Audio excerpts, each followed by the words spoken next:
Assalamualaikum warahmatullahi wabarakatuh.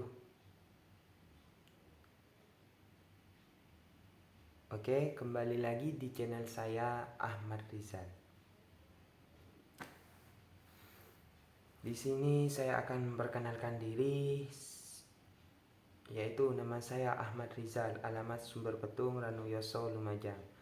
Tempat tanggal lahir Lumajang 13 September 2003. Prodi Pendidikan Agama Islam, Fakultas Tarbiyah, NIM 2022 1012 390, kelas PAI 3A. Kemudian lanjut ke identitas dosen, yaitu dosen pengampu saya. Nama Dr. Ahmad Ihwanul Mutakin, MPDI, kelahiran Lumajang, jabatan fungsional asisten ahli, jabatan tertinggi S3. Email Ihwan Yai Sarifuddin Asyaidi, status menikah. Kemudian identitas mata kuliah. Di sini mata kuliah model dan strategi belajar mengajar buat SKS 3 SKS semester 3, dosen Dr. Ahmad Ihwanul Mutakin, MPDI. Kemudian Fakultas Tarbiyah, Prodi Pendidikan Agama Islam. Lanjut, di sini saya akan menjelaskan teori belajar kognitivisme dan humanisme.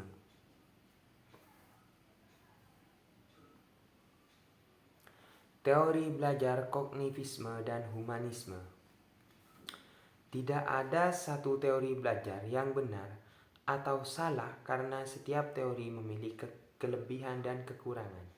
Dalam presentasi kali ini akan dibahas dua teori belajar yang berkembang pesat di abad ke-20, yaitu teori belajar kognitivisme dan teori belajar humanisme.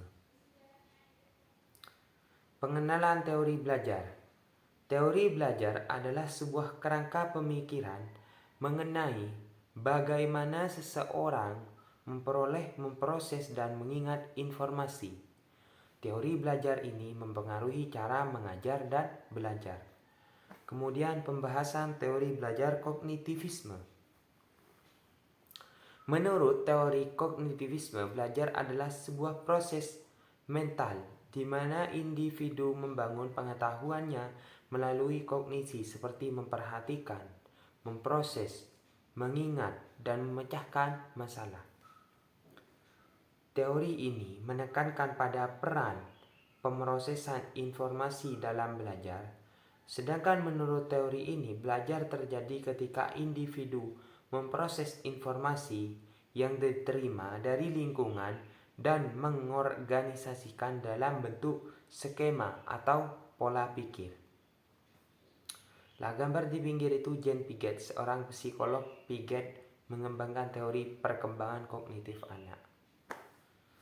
Kemudian lanjut ke pembahasan teori belajar kognitivisme.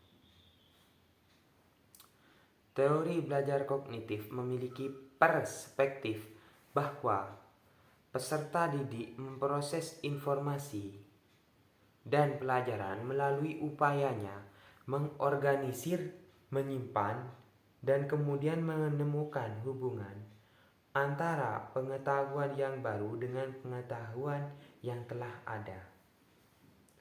Dalam teori belajar kognitif, lebih dipentingkan proses belajarnya daripada hasilnya. Adapun yang melandasi perkembangan teori belajar kognitif ini, yaitu teori belajar kognitif Jean Piaget, Gilmore, Brunner, dan Ashbel.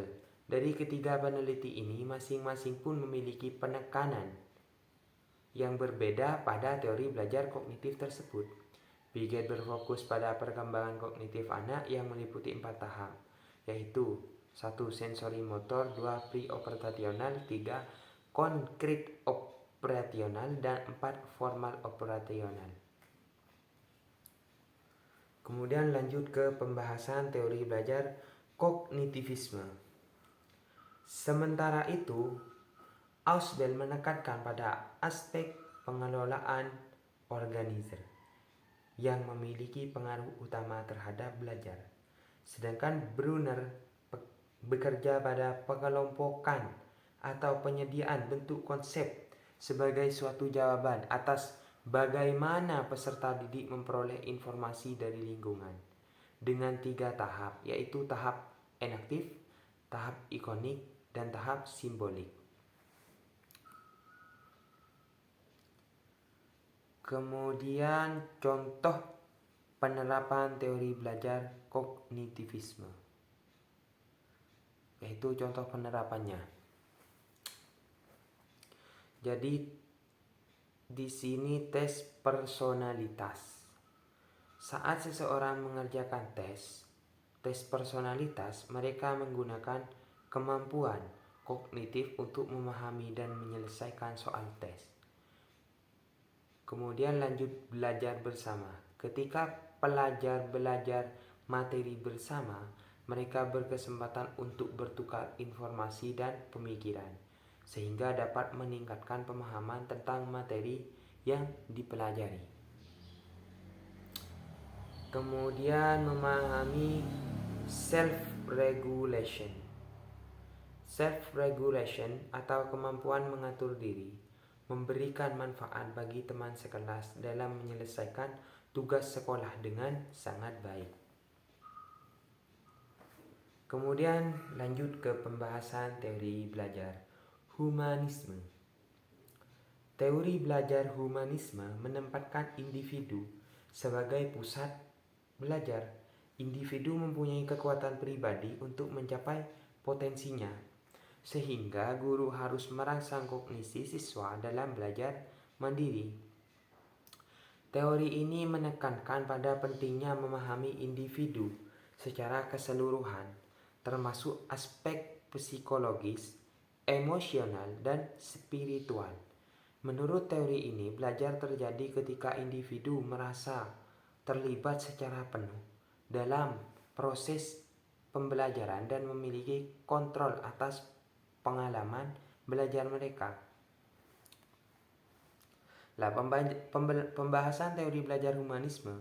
Dalam teori belajar humanistik, proses belajar harus berhulu dan bermuara pada diri peserta didik itu sendiri.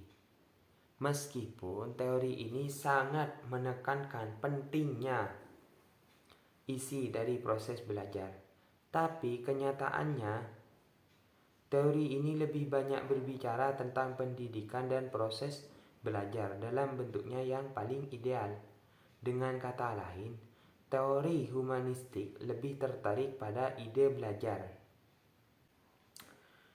Kemudian setelah itu pembahasan teori belajar humanisme. Dalam teori belajar humanisme atau humanistik, pembelajaran dianggap berhasil apabila peserta didik dapat memahami dirinya sendiri dan lingkungannya. Adapun 2 psikolog ternama yang mempelopori penelitian teori humanistik, yaitu Carl Rogers dan Abraham Maslow. Kemudian di sini contoh penerapan teori belajar humanisme. Di sini ada 3, yaitu belajar mandiri, menjadi guru, pendekatan individual. Di sini belajar mandiri. Di universitas, mahasiswa diberi kebebasan untuk memilih mata kuliah yang menarik dan belajar dengan cara yang mereka pilih dan gunakan. Kemudian menjadi guru. Pendidik yang menganut teori humanisme memberikan penghargaan pada guru sebagai pengajar dan pembelajar. Kemudian pendekatan individual. Ketika seseorang pemain musik mempelajari sebuah lagu, pengajar memberikan panduan belajar khusus sesuai dengan cara belajar pengajar musik. Kemudian di sini perbandingan antara kognitivisme dan humanisme. Perbandingannya ialah kognitivisme. Individu dipandang sebagai mesin pemrosesan informasi. Belajar melalui pengamatan, memori, dan pengolahan informasi. Guru sebagai pemilih pengetahuan. Kemudian humanisme, individu dipandang sebagai pribadi yang memiliki kekuatan untuk mencapai potensi mereka sendiri. Kemudian belajar melalui pengalaman, pemecahan masalah, self motivasi dan kecemasan. Guru sebagai pelatih. Kemudian langkah-langkah pembelajaran menurut teori belajar kognitif dan humanistik. Kognitivisme menentukan topik-topik yang akan dibahas peserta didik. Misalnya, penelitian, memecahkan masalah, diskusi, simulasi, dan sebagainya. Mengembangkan metode pembelajaran untuk merangsang kreativitas dan cara berpikir peserta didik. Menentukan tujuan pencapaian kompetensi. Sedangkan humanisme mengidentifikasi topik-topik pembelajaran yang memungkinkan peserta didik secara aktif melibatkan diri atau mengalami dalam belajar. Kemudian merancang fasilitas belajar seperti pengadaan lingkungan kelas yang kondusif dan media pembelajaran. Membimbing peserta didik belajar secara aktif. Nah, manfaat memahami teori belajar kognitivisme dan humanisme. Teori belajar membantu guru dalam mengajar, memahami perkembangan anak, meningkatkan prestasi siswa. Dan itu yang dari 3 itu bisa dilihat. Mungkin cukup sekian dari saya. Semoga bermanfaat. Terima kasih. Wallahul muwaffiq ila aqwamit thoriq. Assalamualaikum warahmatullahi wabarakatuh.